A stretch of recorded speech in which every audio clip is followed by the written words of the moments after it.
To some breaking news, and 6 people have been injured in a bus crash at a Sydney train station. It's believed the vehicle crashed into a wall at Chatswood. Several people were trapped inside the wreckage, but they have now been freed and taken to hospital. A truck carrying 24 tonnes of glass sheets and panels has rolled over on a busy road during peak hour on Sydney's northern beaches. The accident happened just before 8 a.m. on a notorious strip of Warringah Road. Amazingly, the truck driver escaped without serious injury. Traffic delays are building though, with northbound lanes closed on Pittwater Road. Firefighters in Melbourne have worked to bring a blaze under control in a large rubbish pile in Footscray. Thick smoke drifted across the CBD early this morning, prompting a warning for residents. The cause of the blaze is still unclear.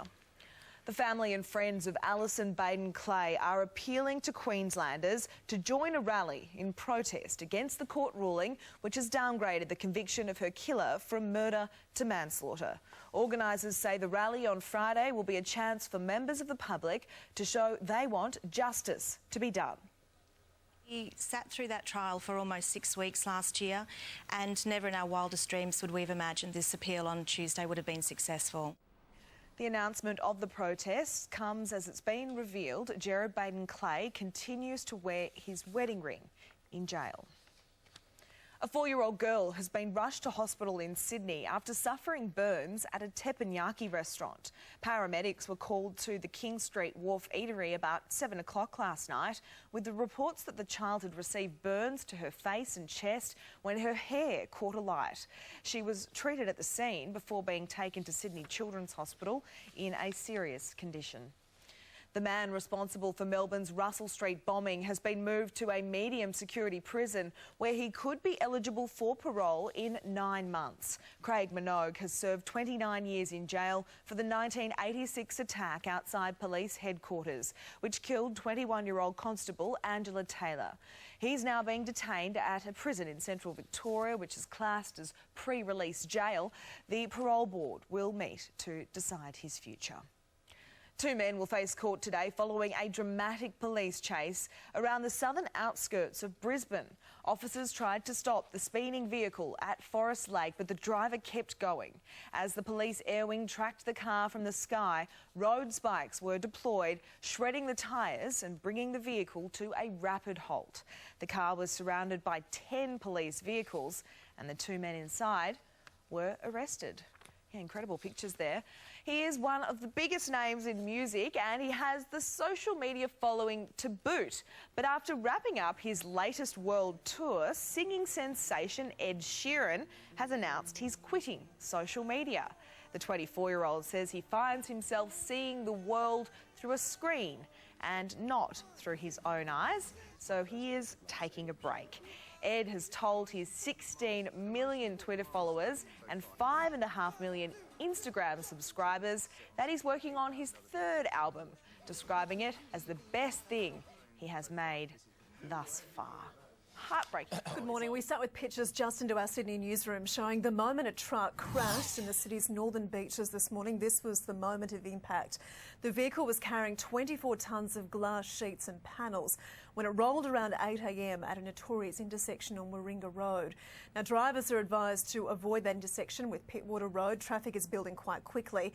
The driver of that truck somehow escaped serious injury. More on 9 News across the day. A 4-year-old girl is recovering in hospital after suffering severe burns at a Sydney teppanyaki restaurant. Paramedics were called to the King Street Wharf Eatery around 7 o'clock last night with reports the child received injuries to her face and chest when her hair caught alight. She was treated at the scene and was rushed to Sydney's Children's Hospital in a serious condition. 2 men will face court today following a dramatic police chase around the southern outskirts of Brisbane. Nine's Lauren Ellis has the latest.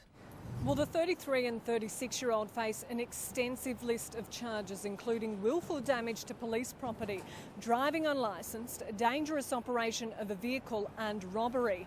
This high-speed police chase captured by Polair all started west of Brisbane at Forest Lake, where the men are seen evading authorities. They then drove along the Logan motorway across median strips and narrowly avoiding other vehicles before it all came to a very dramatic halt. That was after police deployed road spikes and the men were then surrounded by up to 10 police cars, giving them no choice but to surrender. The men have since been questioned and now face a long list of charges.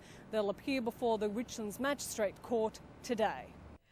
The friends and family of Alison Baden-Clay are calling on Queenslanders to take part in a show of force against the decision to downgrade Gerard Baden-Clay's conviction from murder to manslaughter. They're urging the Attorney-General to challenge the Court of Appeal's decision. We sat through that trial for almost 6 weeks last year, and never in our wildest dreams would we have imagined this appeal on Tuesday would have been successful. The rally will take place in Brisbane CBD on Friday at midday. A man who admitted killing Melbourne schoolgirl Marsa Vukatic will today face court for a pre-sentence hearing. Sean Price has pleaded guilty to stabbing the 17-year-old student in March when she went for an evening walk in a Doncaster reserve. The 31-year-old has also pleaded guilty to a string of other offences, including rape and the attempted theft of a BMW. The man responsible for Melbourne's Russell Street bombing has been moved to a medium security prison where he could be eligible for parole in 9 months. Craig Minogue has served 29 years in jail for the 1986 attack outside police headquarters, which killed 21-year-old Constable Angela Taylor. He's now been detained at a prison in central Victoria, which is classed as a pre-release jail. Tributes are flowing this morning for former South Australian Premier John Bannon, who passed away after a long battle with illness. The state's longest-serving Premier established the Olympic Dam copper and uranium mine and was also in charge when the state bank collapsed in the early 90s. Social media tributes are pouring in from both sides of politics, including former Prime Minister Julia Gillard and South Australia's Liberal leader Stephen Marshall. Foreign Minister Julie Bishop has this morning applauded the historic climate change agreement in Paris. Nine's Charles Croucher reports on what the deal means for Australia.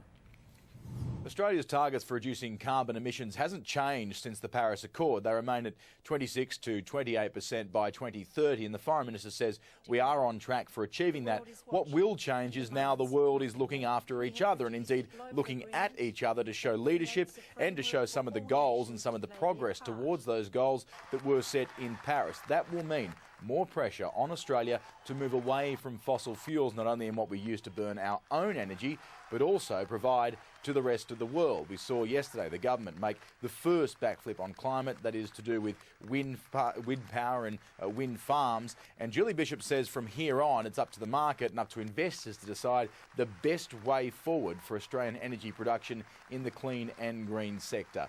The Foreign Minister said this is really an accord signed by the world. The United States, China, India, developed and developing countries all signed on to the one agreement. So, of course, in that circumstances, there are compromises. But Australia got what we were looking for in terms of the mandate that the Cabinet had given me. The world target that was signed on to is to keep temperature increases to less than 2 degrees. 1.5 degrees is one of the goals mentioned, and that really impacts some of those islands in the Pacific that would be really infected, islands like Kiribati, that they say would disappear if temperatures got any higher than that. So that is a big win for the region. The challenge now for the government to convince voters this is the right move while protecting the economy, and the biggest challenge may be convincing some of those within the Liberal Party this is the right move as well. Thousands of Australians working in the UK will be forced out next year because of tough new visa restrictions.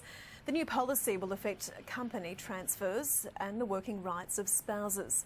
The Australian government has formally protested the policies, warning the changes could damage the strong bond between the two countries. Household debt has reached record levels across the country, with WA suffering the most. Experts say a quarter of the population is under financial stress. During the mining construction boom, there was a fair bit of a desire for people to upsize their home, renovate, or to buy other discretionary items. We need to be prepared. We need to have a plan. We need to budget. We need to look at the ways we repay our loans. Australian households have the 5th highest debt levels in the world. And if you haven't completed your Christmas shopping yet, you're less organised than 90% of Australia's female population. That's according to a new survey commissioned by supermarket giant Woolworths. It also found a whopping 39% of men had their Christmas shopping wrapped up by the end of November. That's impressive.